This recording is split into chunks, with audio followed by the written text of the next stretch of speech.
नमस्कार। औद्योगिक प्रशिक्षण संस्थानों के व्यवसाय बेसिक कॉस्मेटोलॉजी के विषय थ्योरी की पाठ्यचर्या में मैं आज आपको साइंस ऑफ हेयर के बारे में प्रशिक्षण प्रदान करूंगी। तो आइए जानते हैं हेयर्स के बारे में। हेयर का जो टेक्निकल नेम होता है उसे हम कहते हैं pilus in a singular form, और प्लूरल फॉर्म में अगर हम बात करेंगे तो हम उसे कहते हैं पिली। बाल जो होता है वो कैरेटिन से बनता है। कैरेटिन एक प्रकार का प्रोटीन होता है।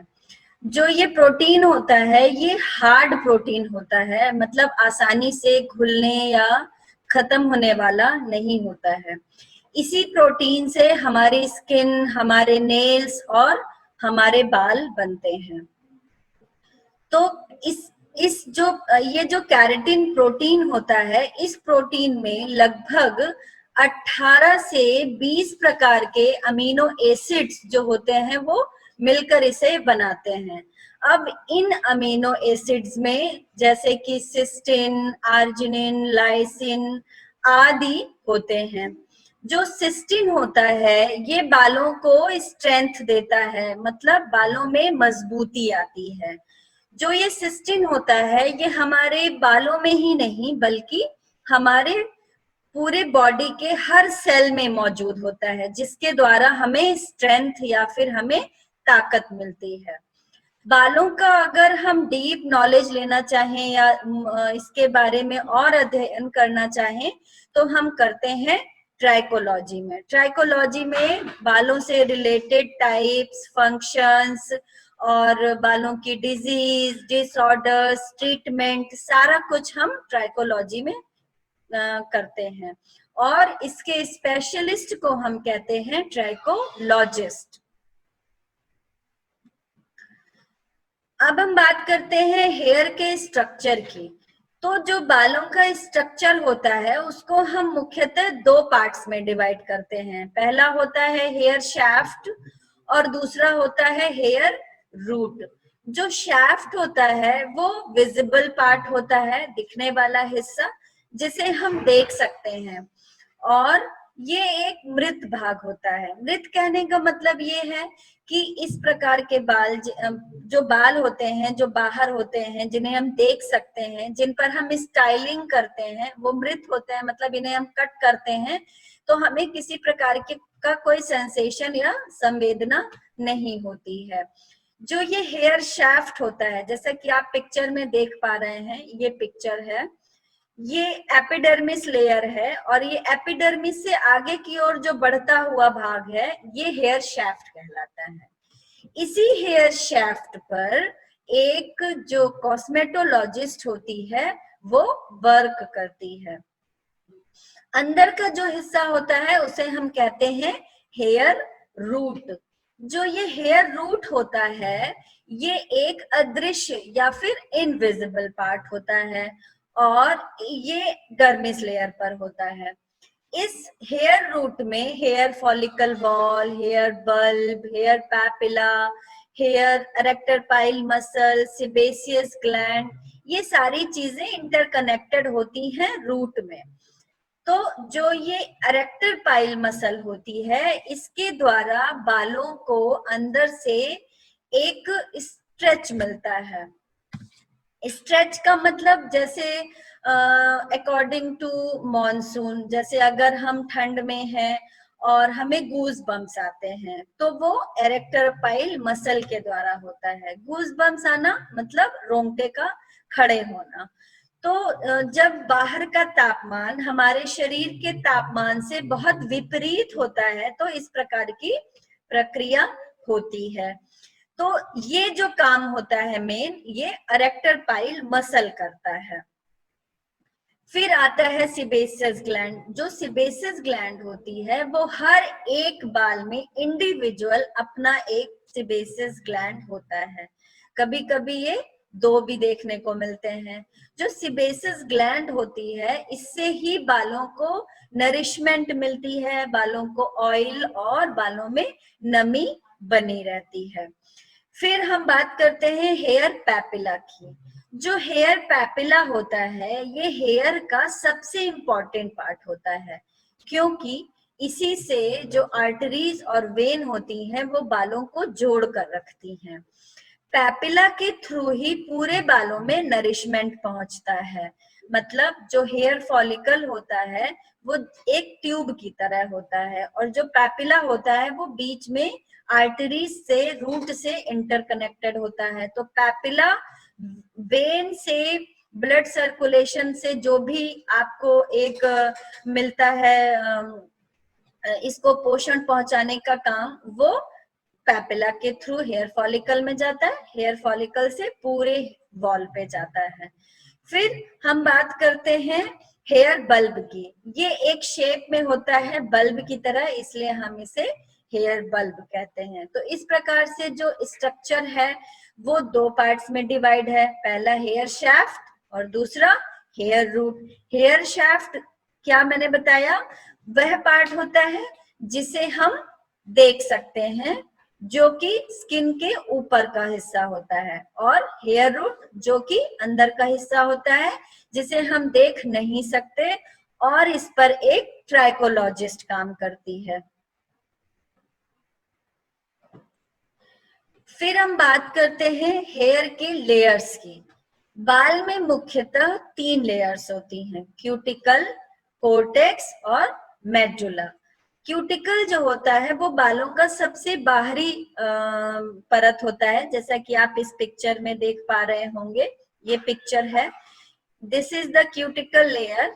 ये जो क्यूटिकल लेयर होती है, इसको देखकर हम बता सकते हैं कि बालों का क्या मतलब कंडीशन है, या फिर बाल कैसे हैं, हेल्दी हैं, अनहेल्दी हैं, मीडियम हेल्दी हैं।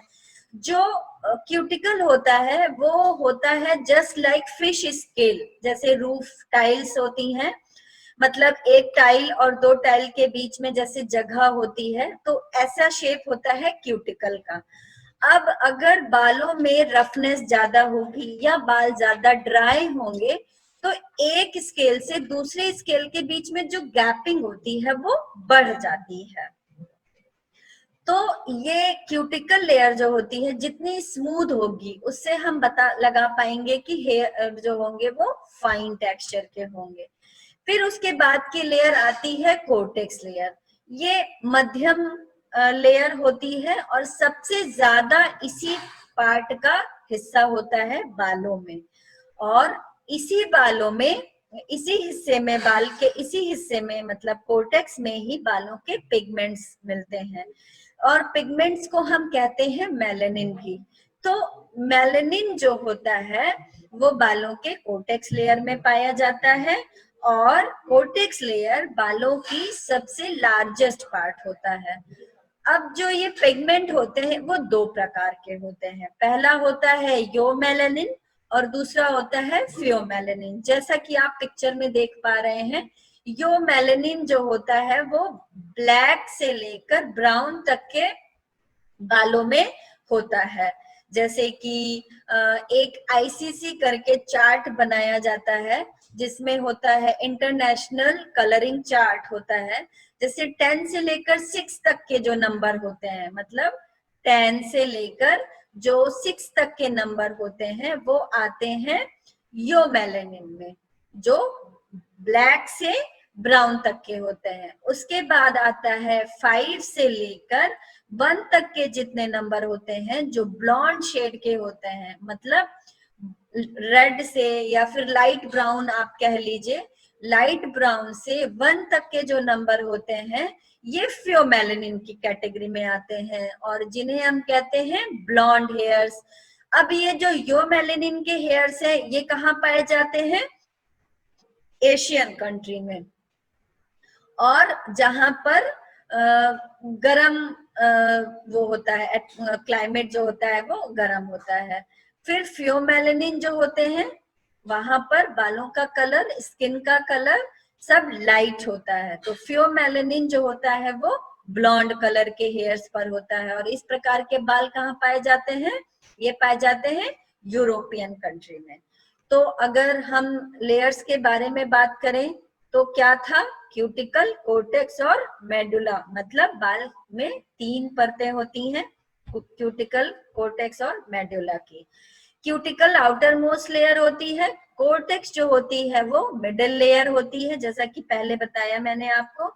फिर आती है medulla, medulla inner most layer होती है, और ये उन बालों पर होती है जो मोटे हेयर्स होते हैं, जैसे कि आपके सिर के बाल।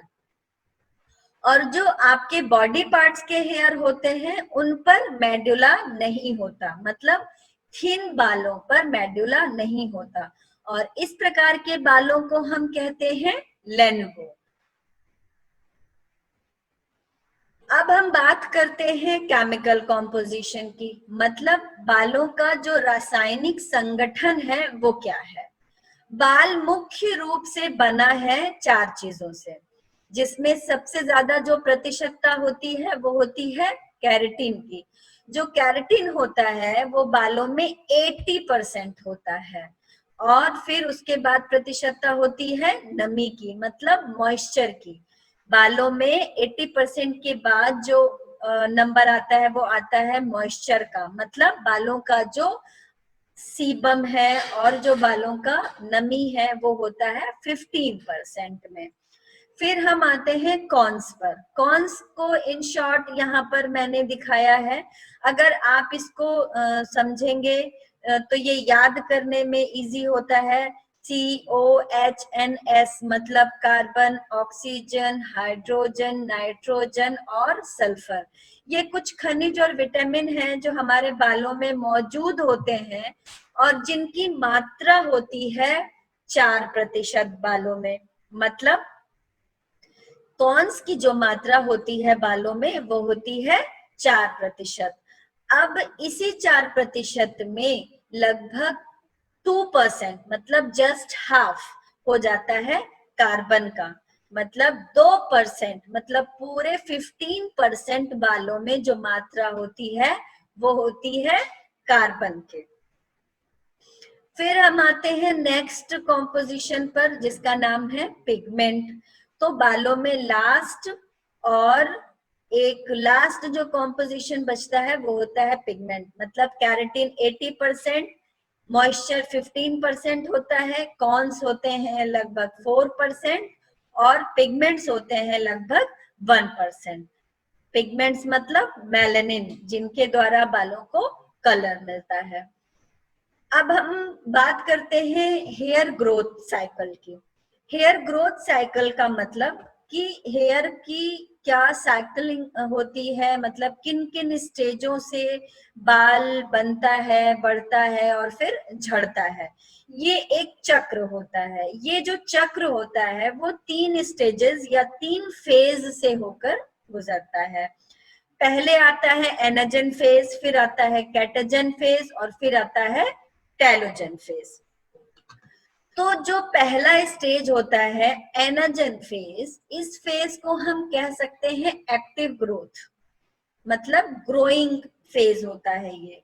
इस फेज में जब तक बाल रहते हैं तब तक बाल बढ़ रहे होते हैं, मतलब बढ़ने की इनकी ये एज होती है।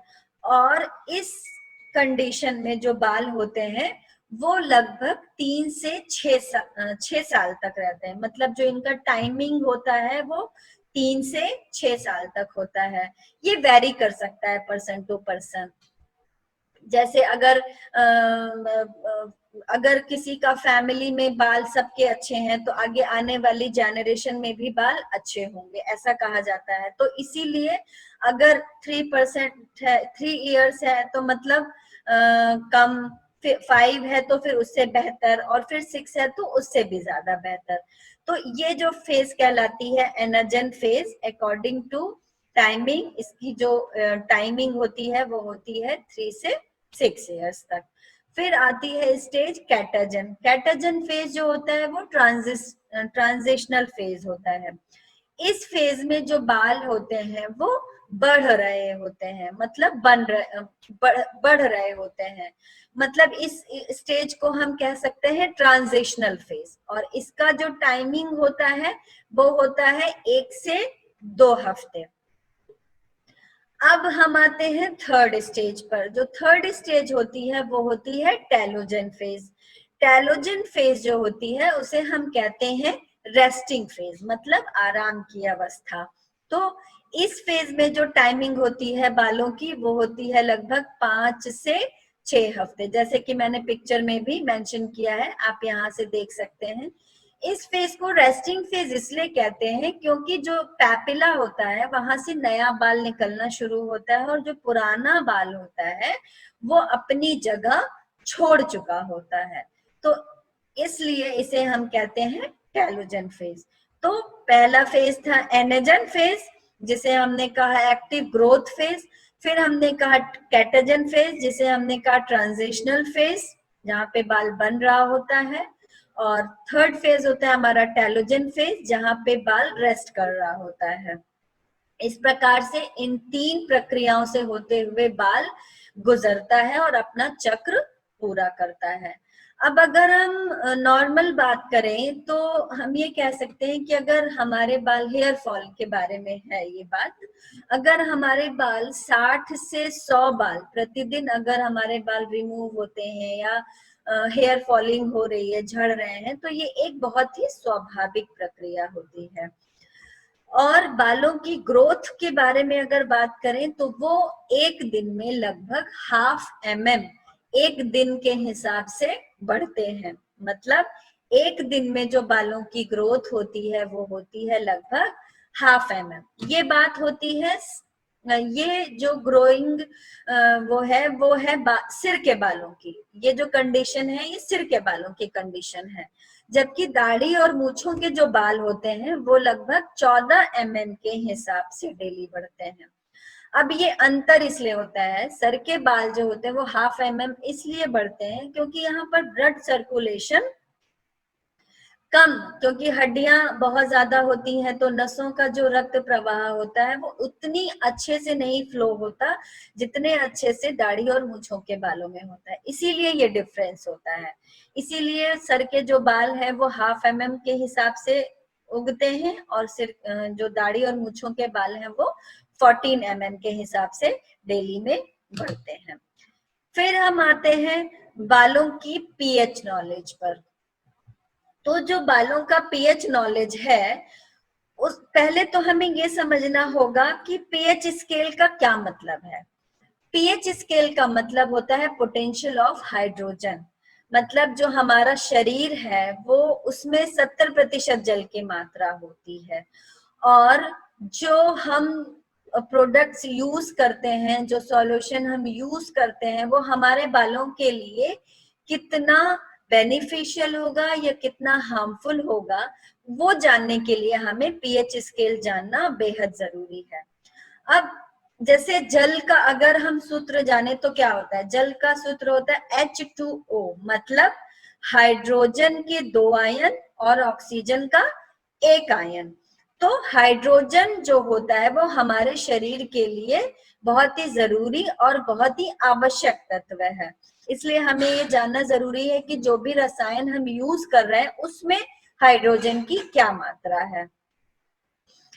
तो पहले तो ये हमें जानना है कि जो भी हम सॉल्यूशन यूज करने जा रहे हैं वो 2 प्रकार के होते हैं। एक होता है एसिडिक और दूसरा होता है एल्कालाइन। तो वो पता करने के लिए हमें एक छोटा सा टेस्ट करना पड़ेगा लिटमस पेपर के द्वारा। तो यदि हमने लाल लिटमस पेपर लिया है और उसमें हमने सॉल्यूशन डाला है, तो वो जो है अगर नीला हो जाता है तो इसका मतलब है कि जो हमने सॉल्यूशन लिया था वो क्षारीय था, मतलब कि एल्कालाइन था, जो कि हमारे बालों या हमारे स्किन के लिए इतना बेनिफिशियल नहीं होता। फिर अगर हमने नीले कलर का लिटमस पेपर लिया है और वो लाल हो गया है, तो इसका मतलब है कि जो हमने सॉल्यूशन लिया है वो एसिडिक है, मतलब कि हमारे स्किन के लिए और हमारे बालों के लिए बेनिफिशियल होगा। अब इसको और ज्यादा अच्छे से समझने के लिए मैं आपको ये पीएच स्केल समझाती हूँ, जो 0 से लेकर 14 नंबर तक कैटेगराइज है। अब अगर कोई सॉल्यूशन नंबर 0 से लेकर 7.9 तक आता है तो वो सॉल्यूशन आपका हो जाता है acidic, which is very good for skin and hair both.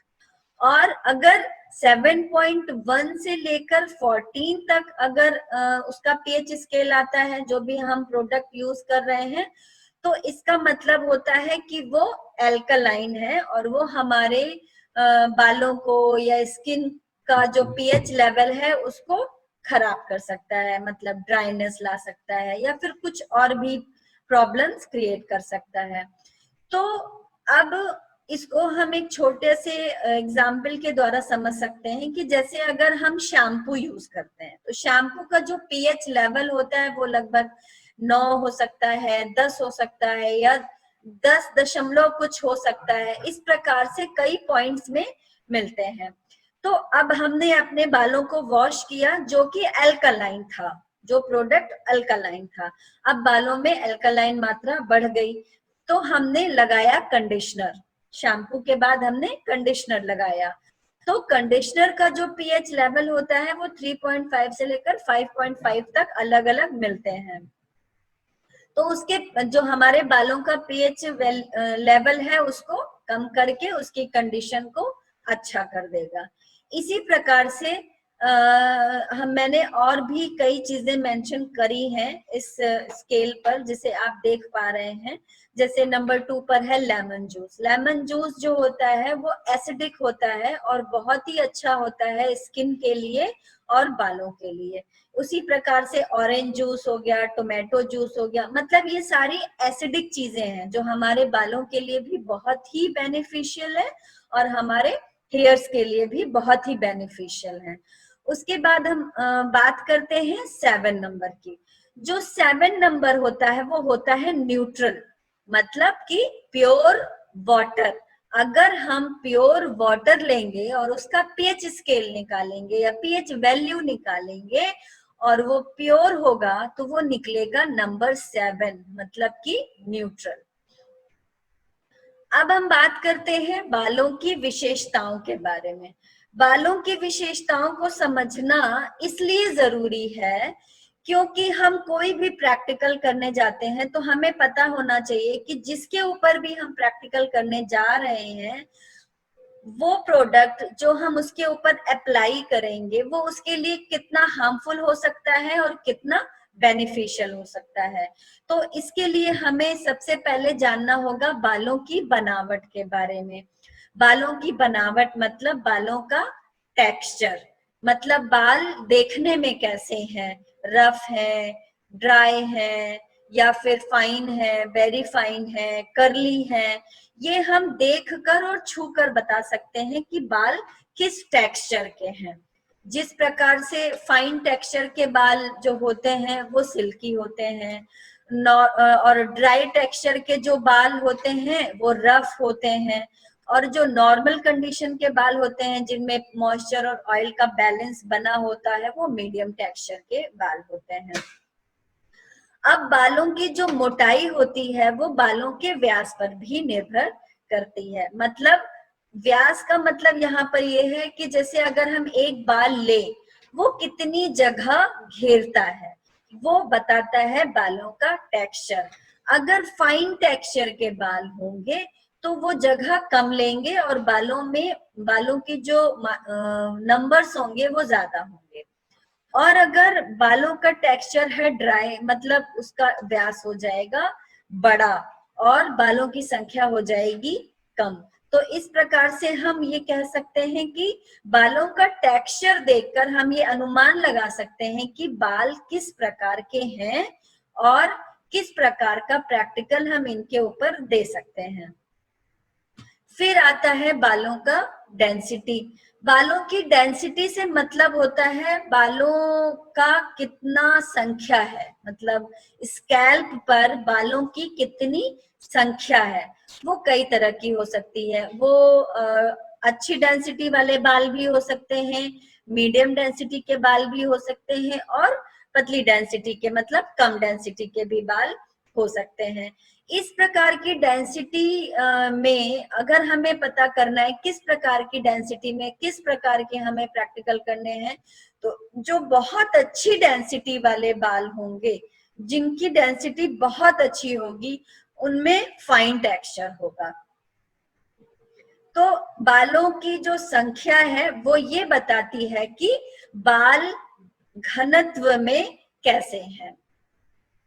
अब अगर इसे हमें और ज्यादा अच्छे से समझना है तो हम हेयर के किसी भी पार्ट में 1 इंच स्क्वायर बालों को लेकर उनकी संख्या के बारे में पता कर सकते हैं। फिर नेक्स्ट हमारा कैरेक्टरिस्टिक्स है हेयर पोरोसिटी। हेयर पोरोसिटी का मतलब होता है बालों में सोखने की क्षमता।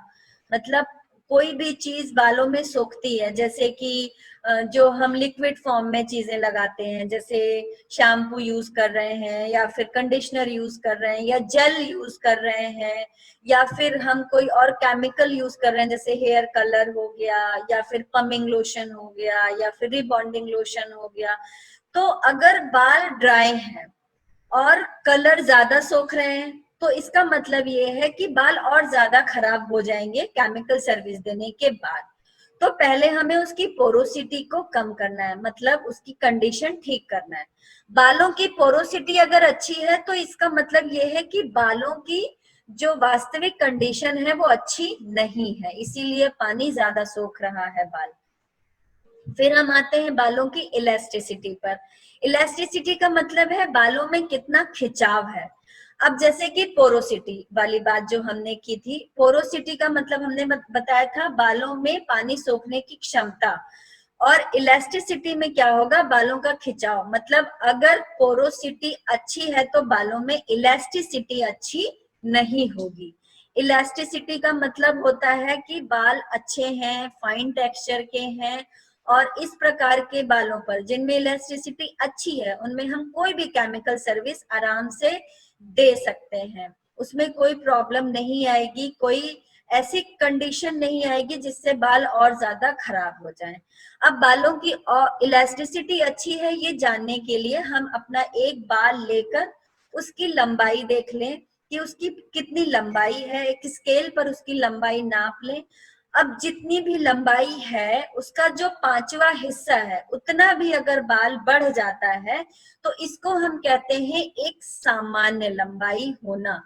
और इससे भी ज्यादा अगर बढ़ता है, मतलब 5वें हिस्से से भी ज्यादा अगर बालों की लंबाई बढ़ रही है तो इसको हम ये कह सकते हैं कि बालों में बहुत अच्छी इलास्टिसिटी है। तो इस प्रकार से आज हमने पढ़ा बालों के विज्ञान के बारे में। फिर हमने बालों के स्ट्रक्चर के बारे में पढ़ा कि वो 2 पार्ट्स में डिवाइड है, हेयर रूट और हेयर शाफ्ट। फिर हमने बालों की लेयर्स पढ़ी कि इसमें 3 लेयर्स होती हैं, क्यूटिकल, कोर्टेक्स और मेडुला। फिर हमने कॉम्पोजिशन के बारे में पढ़ा कि एक जो केमिकल कॉम्पोजिशन होता है उसमें 4 चीजें होती हैं, कैरेटिन और फिर मॉइस्चर, फिर कॉन्स और फिर पिगमेंट्स।